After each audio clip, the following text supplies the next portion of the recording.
What is a keystone species? A food chain is a sequence of transfers of energy and matter in the form of food from organism to organism. For example, grass uses the energy from the sun to complete photosynthesis. The grass is then eaten by a cow, and then the cow is then eaten by a human.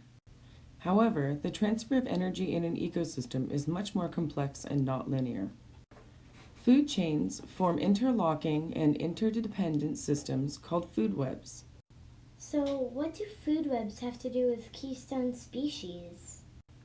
A keystone species is an organism which other species in an ecosystem depend on, so much so that its removal would change the ecosystem drastically.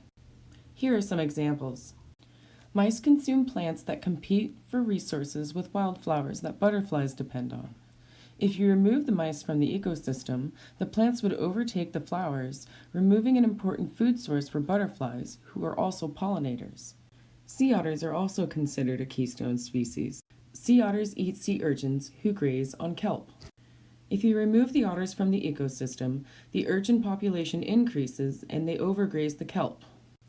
The original keystone species, the Pisaster sea star, is responsible for maintaining the local ecosystem's diversity.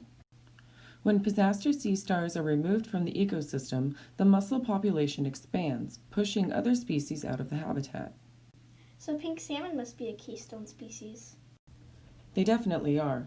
Every year, pink salmon transport nutrients from the marine environment to freshwater and terrestrial ecosystems. A lot of predators depend on pink salmon, such as bears, other fish, birds, sea lions.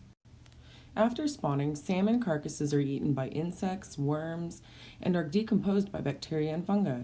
These microorganisms reintroduce nutrients and energy back into the terrestrial ecosystem for organisms such as trees. So you see, removing pink salmon from Alaska's ecosystem would have drastic effects on its entire food web. Well, I guess you really can call pink salmon key players in Alaska's ecosystem.